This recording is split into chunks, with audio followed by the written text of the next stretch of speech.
नमस्कार दोस्तों, welcome to study with नीलम। आज है 22 जनवरी और 22 जनवरी के सभी best top current affairs question with point two point section मेरे साथ आज हम कंप्लीट करेंगे। चलिए तो शुरू करते हैं आज का लेक्चर फटाफट। पहला क्वेश्चन है हमारा, भारतीय रेलवे ने हावड़ा कालका मेल ट्रेन का नाम बदलकर किसके नाम पर रखा है? तो राइट आंसर होगा यहाँ पर हमारा नेताजी सुभाष चंद्र बोस के नाम पर। जो हावड़ा कालका मेल ट्रेन थी, इसका नाम अब हो जाएगा नेताजी सुभाष चंद्र बोस के नाम पर। ये कहलाएगी नेताजी एक्सप्रेस। क्या कहलाएगी? नेताजी एक्सप्रेस। देखिए, अभी जो नेताजी सुभाष चंद्र बोस हैं, इनकी 125वीं जयंती मना रहे हैं हम 2021 में। तो क्या क्या हुआ है, इससे पहले भी हमने देखा था कि 23 जनवरी को संस्कृति मंत्रालय, कौन है मंत्री? प्रहलाद सिंह पटेल, इनके द्वारा घोषणा की गई है कि 23 जनवरी को किस रूप में मनाया जाएगा? पराक्रम दिवस के रूप में मनाया जाएगा। पहला है 2021 में, इसलिए इंपॉर्टेंट हो जाता है। ओके, कल मनाएंगे क्या? पराक्रम दिवस, मतलब 23 जनवरी को। ओके, ये याद रखना। रेल की बात आई है तो रेलवे बोर्ड के पहले जो अभी जो हाल ही में अध्यक्ष बने हैं वो कौन है? नए अध्यक्ष, तो वो है सुनीत अग्रवाल। कौन है? सुनीत अग्रवाल, रेलवे बोर्ड के नए अध्यक्ष। और जो रेलवे बोर्ड के से पहले अध्यक्ष थे विनोद कुमार यादव, उन्हें मिला है साइंटिस्ट अवार्ड, ठीक है, रेलवे में सुधारों के लिए। कौन है हमारे रेल मंत्री? पीयूष गोयल है। पहले रेल मंत्री कौन थे देश के? तो ये थे आपके कौन? जॉन मथाई, ठीक है। कौन थे? वो मंत्री थे। ओके, तो ये भी आप याद रखेंगे। ओके फ्रेंड्स, अदर ऑप्शन बहुत ज्यादा इंपॉर्टेंट है, एक बार देख लेते हैं। महादेवप्पा मेलेरा रेलवे स्टेशन, ठीक है, ये नाम रखा गया है किसका? हुगली रेलवे स्टेशन का। कर्नाटक के हुगली का जो रेलवे स्टेशन है, उसका नाम बदलकर महादेवप्पा मलेरा रेलवे स्टेशन कर दिया गया है। ये थे स्वतंत्रता सेनानी, उन्हीं के नाम पर किया गया है। सिद्धार्थ नगर रेलवे स्टेशन, ये उत्तर प्रदेश के नौगढ़ रेलवे स्टेशन जो था, उसका नाम बदलकर सिद्धार्थ नगर, भगवान बुद्ध के नाम पर कर दिया गया, उसका नया नाम सिद्धार्थ नगर रेलवे स्टेशन। और श्री सिद्धरूढ़ा स्वामी जी जो रेलवे स्टेशन है, ये कर्नाटक के ही हावेरी रेलवे स्टेशन का नाम बदलकर क्या कर दिया गया? Shri सिद्धरूढ़ा Swami ji railway station. तो ये भी आप याद रखेंगे। क्लियर है? बढ़ते हैं अगले क्वेश्चन की तरफ। हाल ही में राष्ट्रीय सुरक्षा पुरस्कार 2021 से किसे सम्मानित किया गया है? तो राष्ट्रीय सड़क सुरक्षा पुरस्कार 2021 से सम्मानित किए गए हैं वीरेंद्र सिंह राठौर। कौन है भाई ये वीरेंद्र सिंह राठौर? तो ये राजस्थान का जो भीलवाड़ा है, वहां के जिला परिवहन अधिकारी हैं। भीलवाड़ा के जिला परिवहन अधिकारी, और ये पहले व्यक्ति हैं देश के जिन्होंने सड़क सुरक्षा कानून विषय पर पीएचडी की है। ओके, तो इन्हें मिला है क्या? सड़क सुरक्षा पुरस्कार 2021। ओके, किस किस ने दिया? तो जो परिवहन मंत्री हैं हमारे और एमएसएमई मंत्री, कौन?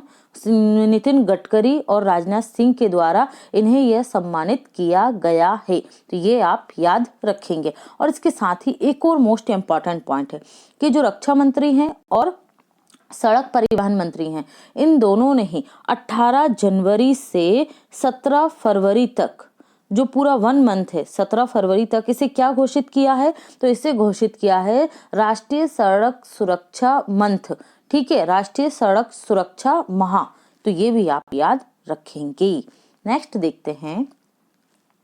हाल ही में मनोहर पर्रिकर ऑफ द रिकॉर्ड नामक बुक के लेखक कौन है? तो यहाँ हमारा राइट आंसर होगा वामन सुभा प्रभु। ये हैं लेखक, पत्रकार। इन्होंने लिखी है जो हमारे पूर्व रक्षा मंत्री थे मनोहर पर्रिकर, उनके जीवन पर आधारित बुक। क्या नाम है? Manohar Parrikar off the record. Okay, इसे याद रखिएगा। किसने लॉन्च किया है? दूसरा इंपॉर्टेंट पॉइंट है, जो लॉन्च करता है वो भी तो लॉन्च किया है गोवा के सीएम ने। तो गोवा के सीएम कौन है?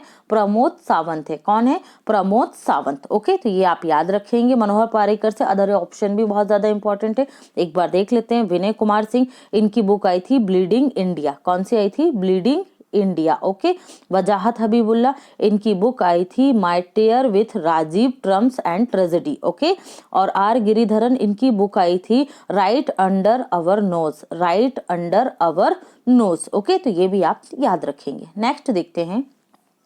हाल ही में आयुष मंत्रालय का अतिरिक्त प्रभार निम्न में से किसे दिया गया है? तो राइट आंसर होगा यहाँ पर हमारा केंद्रीय खेल मंत्री किरण रिजिजू जी को दिया गया है अतिरिक्त प्रभार आयुष मंत्रालय का। क्यों? क्योंकि जो आयुष मंत्रालय के मंत्री थे यशोपद नाइक, उनका एक सड़क दुर्घटना में क्या हुआ है, वो घायल हो गए और उनकी जो वाइफ थी वो भी एक्सपायर हो गई हैं इसी सड़क दुर्घटना में, तो वो हॉस्पिटलाइज्ड हैं अभी, इसलिए इस मंत्रालय का प्रभार दे दिया गया है केंद्रीय खेल मंत्री किरण रिजिजू को। ओके, तो ये आप याद रखेंगे।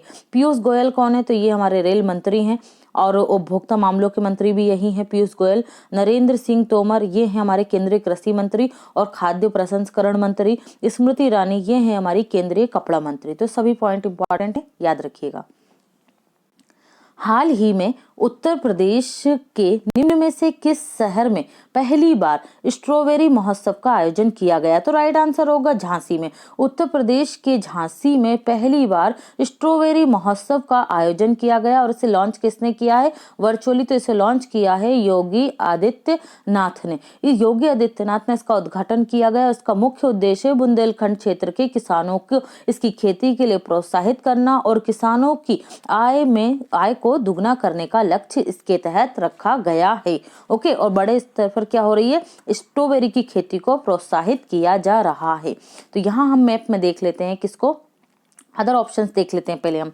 कानपुर इसमें बनाया जा रहा है सबसे बड़ा मेगा चमड़ा क्लस्टर। ओके, पीलीभीत ये है अभ्यारण्य टाइगर रिजर्व जिसने TX2 ठीक है टाइगर्स की जो संख्या थी उसे डबल करने के लिए अंतरराष्ट्रीय पुरस्कार जीता।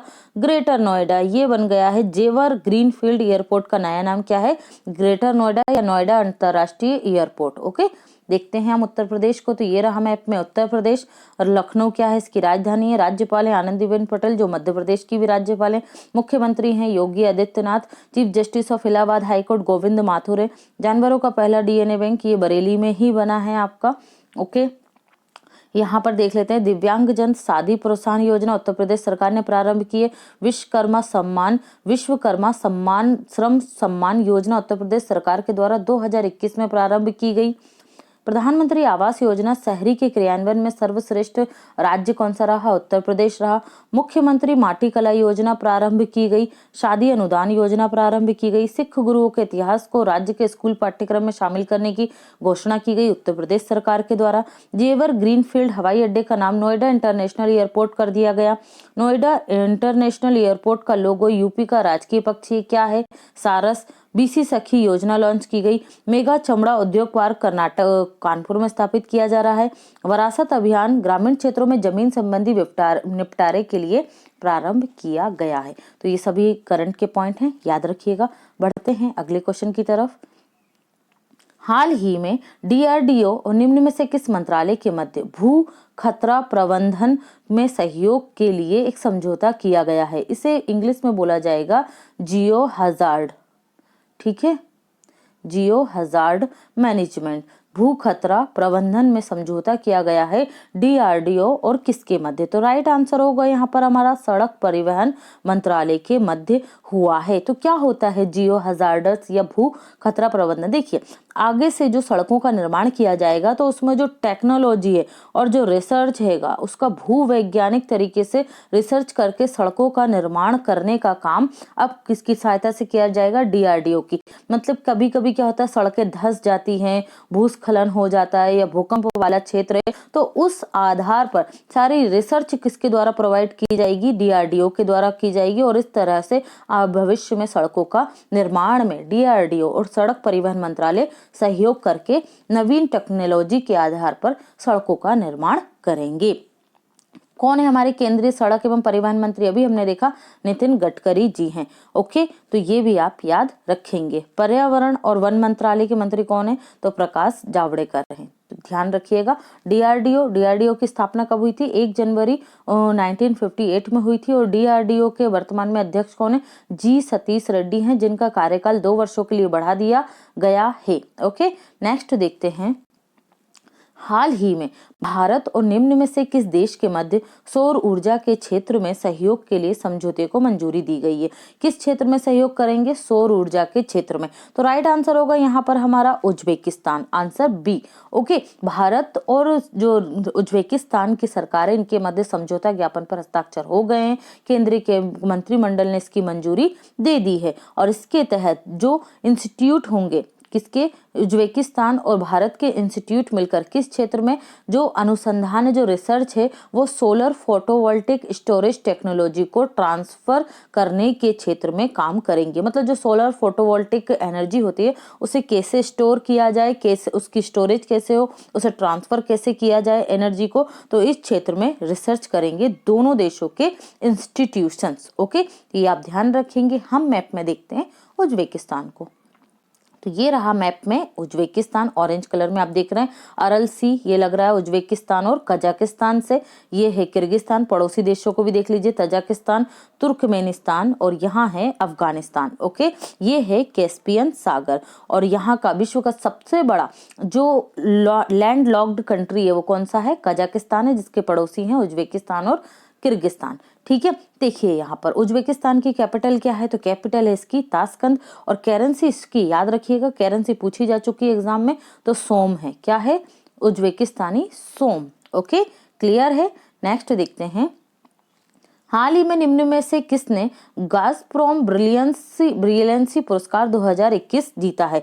तो यहाँ हमारा राइट आंसर होगा निहाल सरीन ने। जो निहाल सरीन है ये किसके क्षेत्र में? शतरंज या चेस बोल लीजिए, शतरंज या चेस, ओके, के क्षेत्र में मतलब एक बहुत अच्छे खिलाड़ी हैं और इनकी प्रतिभा के लिए, इनके परफॉर्मेंस के लिए रूस की रशियन कंपनी है ये गाज़प्रोम ब्रिलियंस, ठीक है, गैस की बड़ी कंपनी है रशिया की। और आपको पता होगा तो रशिया में शतरंज के खेल को बहुत ज़्यादा महत्व दिया जाता है, मतलब ज़्यादा वहाँ पर शतरंज को ही पसंद किया जाता है। तो इसी क्षेत्र में जो रशिया की ये गैस कंपनी है इसके द्वारा ये अवार्ड दिया जाता है गाज़प्रोम ब्रिलियंसी पुरस्कार 2021। तो ये दिया गया है निहाल सरीन को। किसको? निहाल सरीन। और इनका संबंध किस क्षेत्र से है? तो याद रखिएगा शतरंज से है। ओके, भूलिएगा मत। अदर ऑप्शंस भी इंपॉर्टेंट है। डॉक्टर सेला कैनी, इन्हें मिला है फ्लोरेंस नाइटिंगेल पुरस्कार 2021। हेमंत कुमार, इन्हें मिला है DRDO scientist of the year पुरस्कार। डॉक्टर अमित केसरवानी, इन्हें मिला है APJ Abdul Kalam scientist of the year पुरस्कार। तो ये सभी इंपॉर्टेंट है, याद रखिएगा। हाँ, और वर्ल्ड चैंपियंस कौन है अभी शतरंज में? तो याद रखिएगा कार्लसन मैक्सन है। कार्लसन मैक्सन है। कहाँ से हैं ये? नॉर्वे से हैं। और देश के 67वें ग्रैंड मास्टर कौन बने हैं? तो लियोन मैंडोक बने हैं। कहाँ से हैं लियोन मैंडोक? गोवा से हैं। तो ये भी मत भूलिएगा आप लोग। ओके, नेक्स्ट देखते हैं। अगर आप स्टडी विथ नीलम चैनल पर पहली बार आए तो फटाफट से हमारे यूट्यूब चैनल को सब्सक्राइब कर लीजिए, बेल आइकन प्रेस करने बिल्कुल मत भूलिएगा, जिससे सभी वीडियो के नोटिफिकेशन आपको प्राप्त हो सकें। ओके, आप हमें फॉलो कर सकते हैं ट्विटर, इंस्टा, फेसबुक, ओके, और टेलीग्राम चैनल पर, जिससे सभी वीडियो की आपको क्या मिल सकेंगी? PDF मिल सकेंगी। और यहाँ भी हमारे वीडियो के आपको नोटिफिकेशन प्राप्त होंगे। ओके फ्रेंड्स, वीडियो को ज़्यादा से ज़्यादा लाइक कीजिए, ज़्यादा से ज़्यादा शेयर कीजिए, जिससे हमें वीडियो आपके लिए बनाने में बहुत ज़्यादा प्रोत्साहन मिले और हम आपके लिए अच्छे से अच्छा कंटेंट जो आपको एग्जाम में सिलेक्शन दिला सके वैसी वीडियो आपके लिए लेकर आते रहें। चलिए तो देखते हैं पॉइंट टू पॉइंट सेक्शन। जल प्रबंधन सूचकांक नीति आयोग के द्वारा जारी किया जाता है। देखिए, नीति आयोग ने कल ही क्या जारी किया है? 20 जनवरी 2021 को जारी किया गया नीति आयोग के द्वारा नेशनल इनोवेशन इंडेक्स, ओके, जिसमें बड़े राज्यों में टॉप पर कौन रहा? कर्नाटक। और छोटे राज्यों में टॉप पर कौन रहा? और शहरों की लिस्ट में तो दिल्ली, ओके, और नॉर्थ ईस्ट और पर्वतीय राज्यों में टॉप पर कौन रहा? हिमाचल प्रदेश। तो उसी के आधार पर जो नीति आयोग महत्वपूर्ण इंडेक्स जारी करता है वो हम यहाँ पर एक बार देख लेते हैं। तो जल प्रबंधन सूचकांक नीति आयोग द्वारा जारी किया जाता है। इसमें 2020 में शीर्ष पर कौन सा राज्य रहा था? गुजरात। निर्यात तैयारी सूचकांक 2020, इसमें टॉप पर कौन रहा? Gujarat. School education quality index 2020 top पर कौन रहा? केरल। स्वास्थ्य सूचकांक 2020 टॉप पर कौन रहा? केरल। और इनोवेशन इंडेक्स 2021 बड़े राज्यों में कर्नाटक टॉप पर है, नॉर्थ ईस्ट और पर्वतीय राज्यों में हिमाचल प्रदेश टॉप पर है, और यूनियन टेरिटरी और सिटी स्टेट में दिल्ली टॉप पर है। तो ये आप याद रखेंगे। ओके, कौन है नीति आयोग के अध्यक्ष? तो PM मोदी। उपाध्यक्ष राजीव कुमार। CEO हैं Amitabh Kant. DG box digital assessment management platform किसने लॉन्च किया है? नीति आयोग के द्वारा लॉन्च किया गया था। हैदराबाद के नेहरू जूलॉजिकल पार्क को पहली बार आईएसओ सर्टिफिकेट से सम्मानित किया गया है। ये पहला है ऐसा पार्क जिसे क्या मिला है? आईएसओ सर्टिफिकेट मिला है। ओके। नीदरलैंड के प्रधानमंत्री मार्क रूट के साथ पूरे मंत्रिमंडल ने इस्तीफा दे दिया। इसका कारण चाइल्ड केयर सब्सिडी घोटाला है। इसके लिए इन्होंने क्या दे दिया है? इस्तीफा दे दिया है। नीदरलैंड में भारतीय राजदूत प्रदीप कुमार रावत हैं और ये क्वेश्चन आया है एमपीपीएससी में, जो एमपी में जो जेल पहरी का एग्जाम हुआ है अभी, उसमें ये क्वेश्चन पूछा जा चुका है कि नीदरलैंड में भारत के राजदूत कौन है। तो इस तरीके के क्वेश्चनों को आप लाइटली मत लिया कीजिए, फोकस किया कीजिए। ओके। दुनिया का पहला तैरता हुआ डेयरी फार्म नीदरलैंड में प्रारंभ हुआ है। समलैंगिक विवाह को कानूनी मंजूरी देने वाला विश्व का पहला देश नीदरलैंड है, जबकि एशिया का पहला देश ताइवान है। हाल ही में उत्तर प्रदेश सरकार के द्वारा प्रशिक्षु प्रोत्साहन योजना प्रारंभ की गई है। मतलब जो ट्रेनी होंगे, जो हुनरमंद लोग हैं, ठीक है, उन्हें उनके हुनर के क्षेत्र में ही क्या दिया जाएगी? ट्रेनिंग दी जाएगी और कुछ अमाउंट उनको हेल्प भी की जाएगी। लगभग कितना? 2500 रुपये मंथली। ठीक है, ये उनको अमाउंट दिया जाएगा प्रशिक्षु प्रोत्साहन योजना के तहत। हाल ही में राजस्थान रॉयल्स टीम, जो आईपीएल की टीम है, राजस्थान रॉयल्स टीम के नए कप्तान संजू सैमसन को नियुक्त किया गया। संजू सैमसन से पहले कौन थे? ऑस्ट्रेलिया के स्टीव स्मिथ थे। ओके। हाल ही में गुजरात राज्य ने ड्रैगन फ्रूट का नाम कमलम कर दिया है। विश्व में इसका सर्वाधिक उत्पादन कौन करता है? ड्रैगन फ्रूट का तो वियतनाम द्वारा किया जाता है। तो ये था आज का हमारा पॉइंट टू पॉइंट सेक्शन। कल आपसे पूछा गया था हाल ही में चर्चा में रहा कोक बोरोक दिवस किस राज्य में मनाया जाता है? तो ये एक भाषा संबंधी दिवस है जो 15 जनवरी को प्रतिवर्ष मनाया जाता है। किस राज्य में? तो राइट आंसर था त्रिपुरा में। ओके फ्रेंड्स, आज के आपका क्वेश्चन है 72वें गणतंत्र दिवस 2021 की परेड में हिस्सा लेने वाली देश की पहली महिला फाइटर प्लेन पायलट कौन है? तो ये रहे आपके ऑप्शंस। आई होप आप सभी लोग आंसर करेंगे। Thanks for watching and take care.